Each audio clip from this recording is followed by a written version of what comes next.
So we're going to be talking today about coronavirus or COVID-19. And the main focus of this message is really to try and introduce some sense of calm in what is quite a scary situation. There's a lot of information that everyone is being assaulted with from all sides. And a little bit of the message is really to help dissect through that, cut through some of the noise, and try and understand what are the important principles. A lot of it helps if we understand the basic science, what the disease is. So we'll talk a little bit to that. And we'll also put out a very important message that says, be sure about what your sources of information are. So it's all about verifiable, reliable sources of information. And in South Africa at the moment, in terms of disease outbreaks, nothing better than the National Institute for Communicable Diseases, the NICD, and they have wonderful resources available online or on the other end of a telephone, and certainly a first point of call for anyone that has any concerns about a specific case. Even as far as healthcare professionals are concerned, the NICD is the resource that we utilize on a daily basis and that we'd certainly recommend. All of the training material that we utilize for bringing our doctors and nurses up to speed has all been verified and produced by the NICD. We can also reassure people that hospitals in the Life Healthcare Group around South Africa are certainly reacting and responding appropriately in this time of need.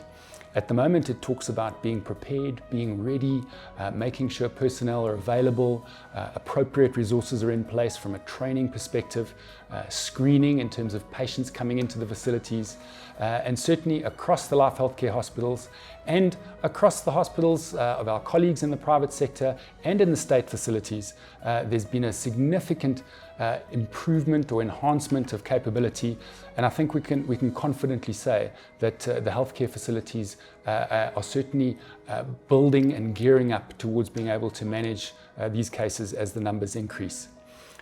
It's an evolving situation. It's a challenging situation, and as we've seen from news items in the media, it's every day there's a new piece of information and criteria are shifting, and we'll keep our fingers on the pulse, so to speak, to make sure that we're providing current and accurate information. The numbers and the hotlines that are available are certainly the first port of call, and there are also even WhatsApp numbers that people can utilize from the Department of Health, which would be another source of information to get accurate, up-to-date situational reports. On an international or on a broader scale, beyond the borders of South Africa, the reference point is probably the World Health Organization. So utilizing the WHO web material is the right source. And from there, one can get daily situational reports, get an understanding of what is happening in other countries, and see how this pandemic is moving around the planet and how countries are responding. Just to demystify or unpack a little bit of the terminology might be helpful. For starters, this coronavirus thing. What is it? What's it called? What are these funny titles that we see? So COVID-19 talks to the disease that a patient will get, that you or I may get if we contract this particular virus. The virus has a name, and the name is a designation. It happens to be called SARS-CoV-2, which sounds a little bit like a sequel of a movie, and in fact, as a sequel, that's probably true because we've seen coronaviruses before, and we have an experience of them. Coronaviruses today are one of the causes of what we'd call the common cold. So there are a number of coronaviruses circulating around on planet Earth, and they do currently cause infection, many of which we don't worry about at all. They're mild and self-limiting. We have a history of exposure to coronaviruses, and some of them have been more scary than others, which is part of the reason why we're paying such careful attention to this particular outbreak. We think back to 2003 when SARS emerged, severe acute respiratory distress. That was a coronavirus. And interestingly, we think that that particular virus made a jump from bats. It was originally a virus that was present in bats as the animal. And viruses often do that. They're able to jump from species and move from animals to humans. And in that case, that was the particular source. Fast forward about 9 years to about 2012, we saw another coronavirus make the jump into the human world, this time from camels. And this was Middle East respiratory syndrome. this was another coronavirus.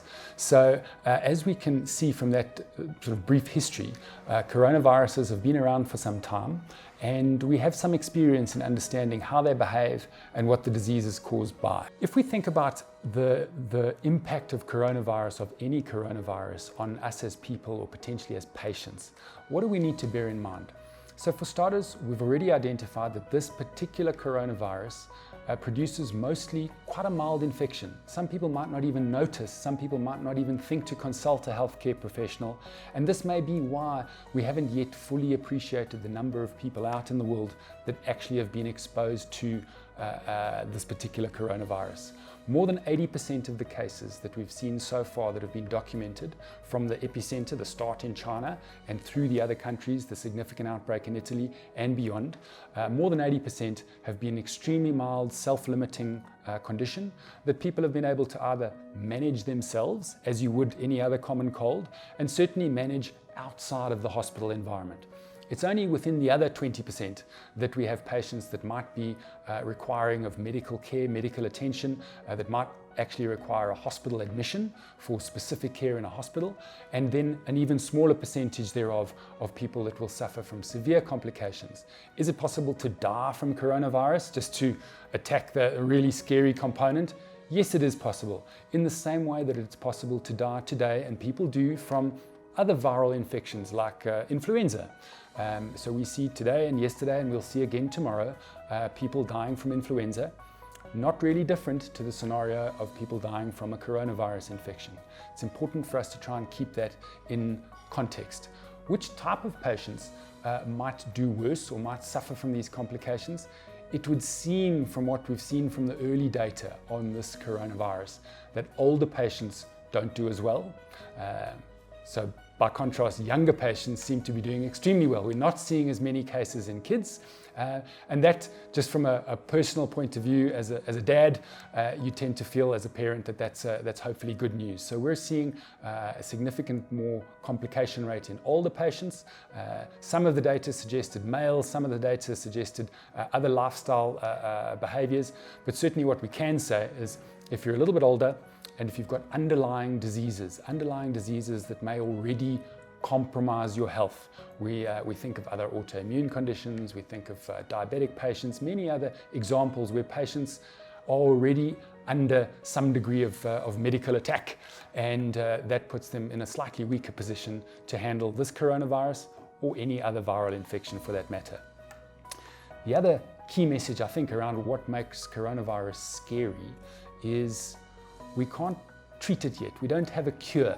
In much the same way as we don't have a cure for the common cold, this coronavirus doesn't have an immediate treatment, a medicine that we can take and the coronavirus is cured. So currently our treatment is really supportive. We look after the patients that are getting sick. We put them in hospital. We may provide them with oxygen. We may provide them with other supportive care. And should they develop other infections, we can treat those infections in turn. But as it stands right now, we can't specifically medicate against coronavirus. And that certainly contributes to the levels of anxiety. Also, an important point around medications is we don't have a vaccine for coronavirus either. Vaccines represent a hugely important safety net or defense mechanism against viruses around the world. And we've got vaccines that have been developed over time against many infections, particularly viral infections. Influenza, again, was an example. We referred to it just now about influenza being similarly dangerous. We have an influenza vaccine that we evolve or modify every year, every season, to catch up with our information or our knowledge on influenza strains from the previous year. Because influenza is one of those viruses that has the ability to mutate or change. So next year's flu is different to this year's flu, so we can't protect against it until we build up a new set of intelligence to inform our vaccines, which is why we revaccinate every year. In the context of coronavirus, we're not there yet. Number one, we don't yet know what this virus is going to do in terms of its ability to change. We haven't seen any changes so far, but certainly we're not quite in a position to vaccinate, and that, I think, is some way down the track. It is, as we've said, a virus, which also helps to explain a little bit about how it's spread and how we might manage it if you as a patient contracted it. So when we say something's caused by a virus, what we're saying is it's not caused by a bacteria, which means antibiotics don't work. It's not caused by a parasite, take for example malaria. So the treatment strategies have to be quite different. This particular virus is spread by respiratory droplets, in fact quite large respiratory droplets, which tells us exactly how it moves around in the environment. And in order to get the virus or contract the infection, you need to breathe those respiratory droplets in. So it's not traveling in the air. It's not an airborne virus in the same way as measles, for example, but it needs those particular droplets to infect another patient, which gives us the safety remedy at the same time, because coughing and sneezing is exactly how we put it into the environment. So if we can mitigate against us ourselves being exposed to coughs and sneezes, and you as a potential patient, if you can limit spreading your coughs and sneezes, we've already solved a big chunk of the problem. Think too about how the virus would then land in the environment on solid surfaces, desk, tabletops, wherever devices that you're working on. That virus can remain viable for some period of time, potentially even quite a few days. And so what that talks to is good hand hygiene. So the two secret weapons here, not so secret weapons, which is why we're having today's conversation, is really to limit the cough, cold, sneeze transmission, so through the air and dropping onto the environment, and to limit transfer via our hands, because we talk with our hands. I talk with my hands excessively. We eat, we put our hands near our faces, and so the strategy around reducing transmissibility on your hands by frequent hand washing and watching what you do with your hands in terms of contact with other people and contact with the environment is having a significant positive impact on reducing your risk for the disease. The disease is quite infectious as well. That's another mathematical notion that we should understand. So if someone is suffering from COVID-19, there's a fairly good chance, if they're interacting with lots of other people, normal society behavior, that they're going to infect at least 2 other people. So one sick person making 2 more people sick. Those 2 people get sick, they're going to make 2 more people each sick. And that gives you a sense of how rapidly the disease will spread in the community.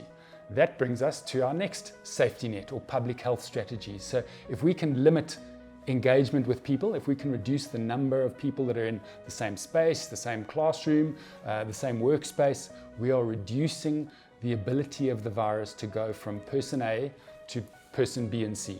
And that's purely the strategy around separating individuals and introducing the scenario of putting physical distance between a person who may have the disease and a person who doesn't want to catch the disease. The different strategies help us therefore to formulate good safety behavior, good personal behavior around good hygiene and understanding how that virus is going to move about in the environment. If we talk a little bit more around the public health and your engagement with healthcare professionals, doctors, nurses, hospitals, clinics around the country, what are important things you can understand that'll help just bring down the level of panic, the level of distress and anxiety about this particular virus, which you are already understanding a little bit more about, and realizing that yes, it's a serious virus in terms of global infection, but for you as an individual, there is a significant chance that this is really just the risk of another mild cough, cold, flu type infection. And we do need to keep that in context. If you are concerned in any way about whether you're sick, about whether you may actually have contracted COVID-19 from a contact or from travel, then there are specific case criteria, specific rules, if you like, around what warrants the need to test. So this shouldn't just be driven by anxiety or concern. Rather, contact one of the resources, for example, the NICD public hotline, and get a sense by directly inquiring whether your particular exposure or your concern warrants actually going to a healthcare professional and potentially getting tested. Think about how many other anxious people there are out there. Everyone is really unfortunately zeroing in or homing in on their healthcare professionals and medical facilities, maybe perhaps just because they're scared, they don't quite understand the nature of the disease, and people understandably might want to just get tested. So just get tested is not the right strategy at the moment. We need to think sensibly and smartly about which patients actually need to be tested so that we can actually physically exclude the disease. So there are very clear criteria, and most of them start from having symptoms. So unless you've been physically in contact with a person who's actually suffering from the disease, the first point of investigation really talks to having the symptoms of a cold. So a cough, shortness of breath, a fever. Individuals without that constellation of symptoms are in a very much more comfortable space and shouldn't be rushing off to see their healthcare practitioner at all. This testing or the testing criteria will evolve as this public health situation develops in our country, and as the Department of Health together with the NICD put out ongoing guidelines and criteria for what warrants testing, thinking again or remembering again that the initial strategy is around how do we limit the transmission of this particular disease. So everything at the moment is around containing the potential spread. At some point in time in the future, this virus is going to effectively be spreading from person to person quite easily within the community. We call that community spread. South Africa is at that tipping point now where we're approaching the likely scenario of community spread. We're not quite there yet. There are one or two cases that are being discussed as to whether they're starting to fit those criteria, and it's very much a moving goalpost as to when that point arrives. But when it does arrive, then our behaviors and our strategy will change slightly, because then we will have to look at different methods of containing the spread of the virus through the community. People will hear conversations around isolation versus quarantine. Remember that isolating is where we're separating a sick person who's got a potentially contagious or infectious disease from healthy people, whereas quarantine is really looking at keeping those asymptomatic people who've been exposed separate from the non-exposed people. So that helps to just navigate some of the terminology.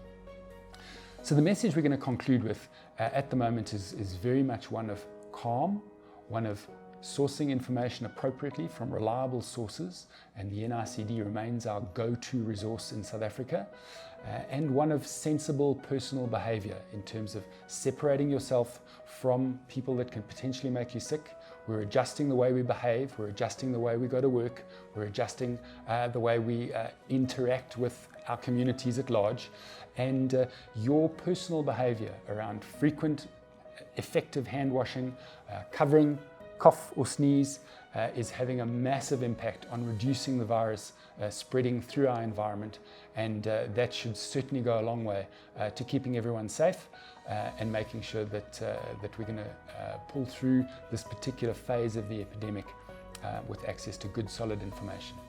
Thank you.